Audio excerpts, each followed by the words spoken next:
Vamos por un momento, por favor, a Mateo capítulo 28, verso 18 al 20. Mateo 28, verso 18 al 20, y dice: Y Jesús se acercó y les habló diciendo: Toda potestad me es dada en el cielo y en la tierra. Por tanto, id y haced discípulos a todas las naciones, bautizándolos en el nombre del Padre, y del Hijo, y del Espíritu Santo. 20, verso 20.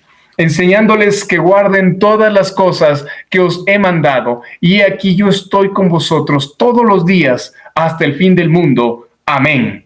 ¿Se dan cuenta? Miren cómo esto más adelante, ¿no es cierto? Esta es la gran comisión, el capítulo 28 del Evangelio de Mateo, verso 18 al 20, es las últimas instrucciones que Jesús les da. Y en las últimas instrucciones, cuando Jesús se va ya a apartar para ir al cielo, se va a apartar de sus apóstoles, les vuelve a confortar el corazón. Y en este momento Jesús va a estar distante de sus apóstoles. Van a tomarle preso a Jesús, van a golpearle, van a vituperiarle, van a hacer una barbaridad en el cuerpo de Jesús, ¿no es cierto? Porque tiene que cargar todos los pecados sobre él, todos los pecados de la humanidad.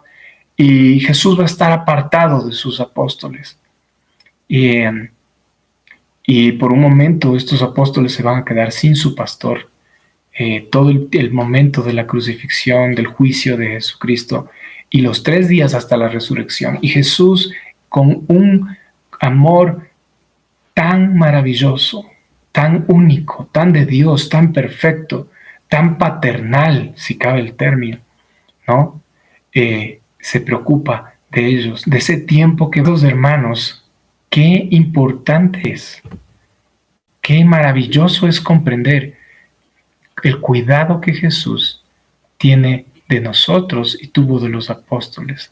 Ahora, verso 21, por favor, Juan capítulo 13, verso 21, en sus Biblias. Dice: habiendo dicho Jesús esto, se conmovió en espíritu y declaró y dijo: de cierto os digo, otra vez, miren, otra cosa importante se viene, de cierto os digo, que uno de vosotros me va a entregar. Otra vez Jesús vuelve a hablar del traidor. Uno de vosotros me va a entregar. Verso 22. Entonces los discípulos se miraban unos a otros, dudando de quién hablaba Jesús. ¿Quién sería de aquellos que estaban ahí sentados los 12?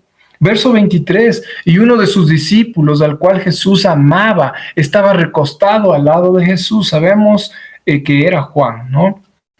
Verso 24, a este pues hizo señales Pedrito, Simón Pedro, para que preguntase quién era aquel de quien hablaba, ¿no? Me imagino a Pedro viéndonos, todos nos vemos ahí, y ahora, ¿quién será, no?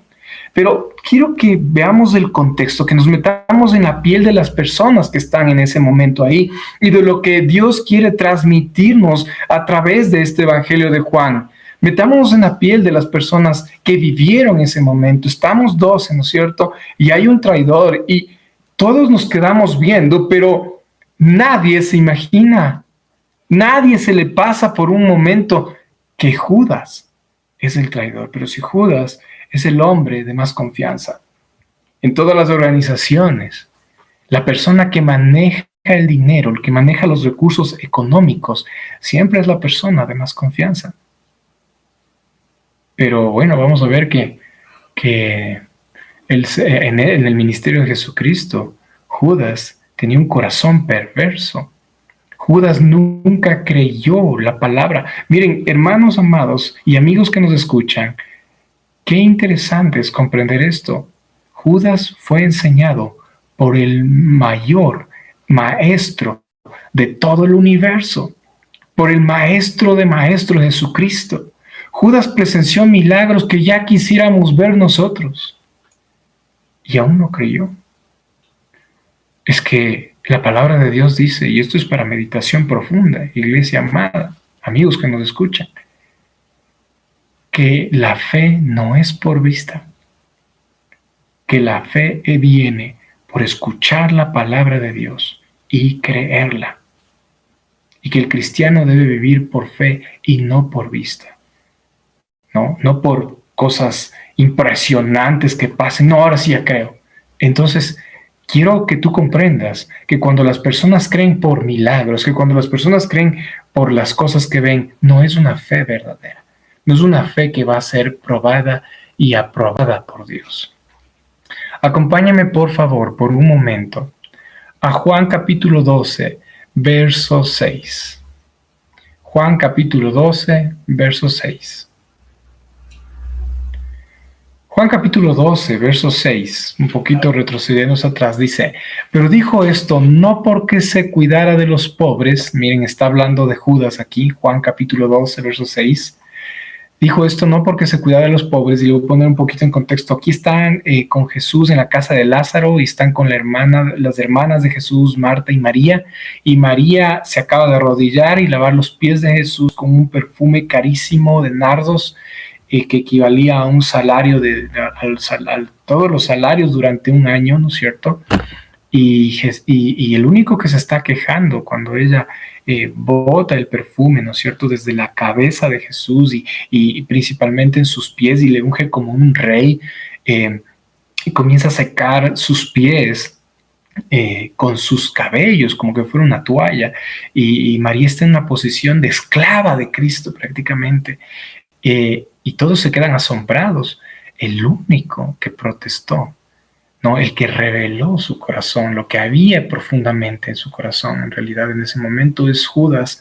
Y aquí en el capítulo 12, verso 6, dice, pero dijo esto, Judas, no porque se cuidara de los pobres. Él dijo, wow, si hubiéramos vendido ese perfume en vez de malgastarlo así, hubiéramos podido dar eso a los pobres. Pero aquí dice el verso 6, no porque dijo eso, no porque se cuidara de los pobres, no porque tenía cuidado en realidad, no porque sinceramente se preocupaba de la gente con necesidad, sino porque, ¿qué dice? Sino porque era ladrón.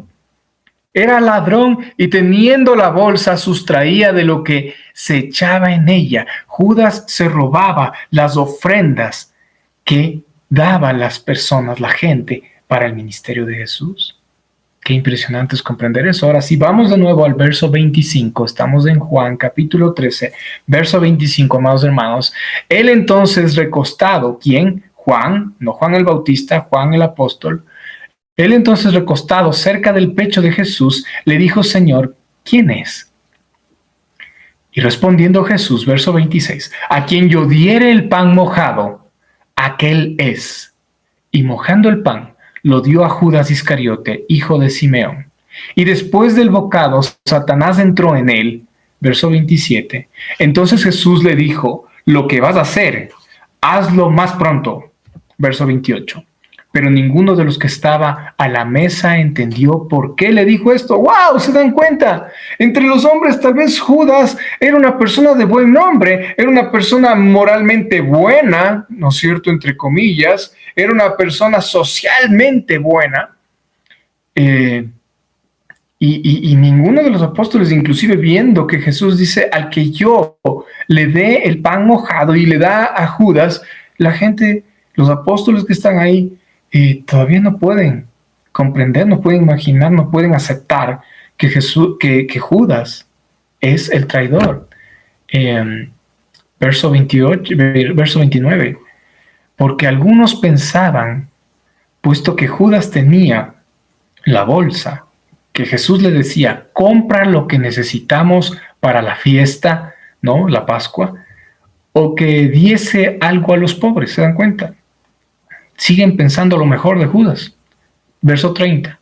Cuando él, pues, hubo tomado el bocado, luego salió y era de noche. Permítame, vamos a indagar un poco más, vamos a estudiar un poco más la palabra de Dios en sus diferentes contextos. Aquí hay mucho por ver y es maravillosa la Biblia. Desde el verso 25 al verso 29, como ven, solo Jesús sabía los planes y las intenciones de Judas. Jesús conoce los corazones, amigo mío. Jesús conoce tus pensamientos, mis pensamientos. No son ocultos para Él. Por eso es que debemos arrepentirnos todos los días, porque todos los días pensamos alguna cosa perversa y malvada. Así es el corazón del ser humano. Y Dios lo ve todo. Los demás hombres todos fueron engañados por las hábiles palabras y falsas actitudes de Judas. Y eso pasa en las iglesias, eso pasa corporaciones, eso pasa en las reuniones, en las casas, eso pasa en las mismas familias. Eso pasa con los padres y los hijos. Hay hijos que son complacientes con sus padres, se muestran en su niñez de una forma muy obediente, pero cuando crecen se rebelan y demuestran lo que verdaderamente había en sus corazones, ¿no? Judas es así. Judas está ahí con una apariencia de piedad, con una apariencia de pulcritud moral, ¿no es cierto? Pero Judas es un ladrón y Jesús conoce sus pensamientos. ¡Wow! Una vez más podemos ver ese carácter perfecto de Cristo Jesús, que conociendo a sus propios enemigos, que conociendo lo que pensaban, lo que querían hacer con él, cuánta maldad, Jesús les amaba. Y usted se puede estar ahorita poniendo a pensarse cómo Jesús hizo eso. Es que sí es posible, humanamente es imposible.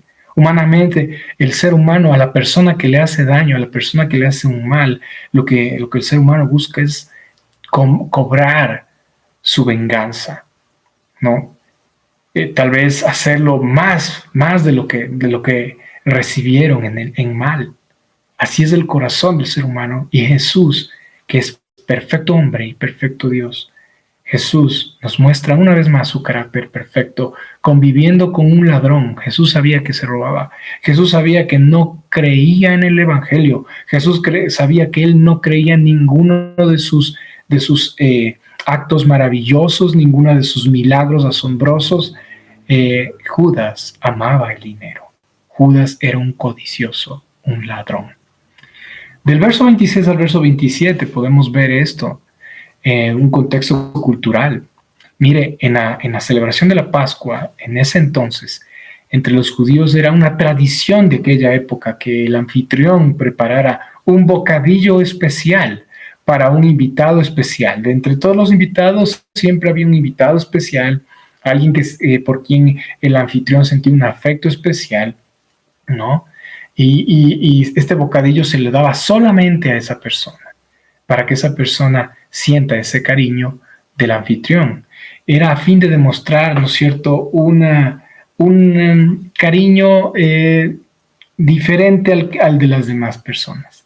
Y esto es impresionante cuando comprendemos esto, que en la fiesta de la Pascua, en la última cena de los apóstoles con Jesús, Jesús decide darle ese bocadillo especial a Judas. Y eso es impresionante, como Jesús, en su carácter perfecto, en su amor puro, purísimo, santo, e incomprensible a veces para el ser humano. Por eso es una revelación del Espíritu Santo, aunque alguien pueda amar a su enemigo, solamente es a través de Cristo Jesús. Jesús le está dando una última oportunidad a Judas, está mostrándole su amor. Arrepiéntete. Él está dando ese bocadillo especial. Pero Judas ha determinado en su corazón, en sus pensamientos perversos, amar más el dinero que a Cristo Jesús, que al Hijo de Dios. Qué tremendo, hermanos amados. Y esto podría tener, y vamos a hablar un poquito más adelante, de una implicación para nosotros, para todas las personas del día de hoy, ¿no? Ahora acompáñame por favor a Lucas capítulo 16, verso 13 en sus Biblias. Lucas capítulo 16, verso 13 en sus Biblias. Dice, ningún siervo puede servir a dos señores, porque o aborrecerá al uno y amará al otro, o estimará al uno y menospreciará al otro. No podéis servir a Dios y a las riquezas. No se puede hacer eso, hermanos. Amigos que nos escuchan, no es posible. Si el día de hoy las personas están preocupadas con este virus, lo último que tienen que preocuparse es si voy a después de que salgamos de esto, si Dios lo permite, si es la voluntad de Dios que se acabe este virus, después de que salgamos de esto, muchas personas estarán pensando, voy a conservar mi vehículo, mi coche, sí o no, Dios mío, por favor, que lo pueda pagar, Dios mío, que bajen las tasas de interés, que todavía tenga mi trabajo, porque me gusta mucho ese auto, ¿no? o el lugar donde vivo, la casa, el departamento donde estoy, que todavía lo estoy pagando. Estoy preocupadísimo porque si no lo logro pagar, si es que me echan del trabajo, no voy a poder vivir como he vivido hasta ahora. Y aman las cosas de este mundo. No se dan cuenta que si ellos son de Dios, si han nacido de nuevo y son hijos de Dios, Dios es su sostén, Dios es su fortaleza, Dios es su proveedor. ¿Se dan cuenta? Por eso no es posible amar a Dios y a las riquezas. Las riquezas lo que tratan de hacer es que tú pierdas el camino hacia la verdadera adoración y que adores a las riquezas, que dediques todo tu tiempo, tu esfuerzo, tu inteligencia que Dios te ha dado a tener cada vez más, en lugar de meditar en la palabra de Dios, en lugar de alabar a Dios, en lugar de adorar a Dios. Las riquezas de esta tierra, las cosas de este mundo, lo que hacen es que la gente pierda el camino hacia la verdadera adoración, que la gente se equivoque y en vez de adorar a Dios, adore a las cosas materiales de este mundo. Eso es lo que este mundo quiere. Eso es lo que Satanás quiere provocar en la vida de las personas. Y a eso se le conoce vulgarmente como idolatría. El amor hacia cualquier cosa, persona, animal, ¿no? Hacia cualquier otra cosa que no sea hacia Dios. La idolatría provoca la pérdida de la verdadera adoración. La verdadera adoración es solamente hacia Dios. ¿Quién está en tu corazón? ¿Quién gobierna tu corazón? ¿Quién está sentado en el trono de tu corazón, amigo mío, el día de hoy? ¿Está sentado cualquier cosa material o está Dios en tu corazón? Está en el centro de él.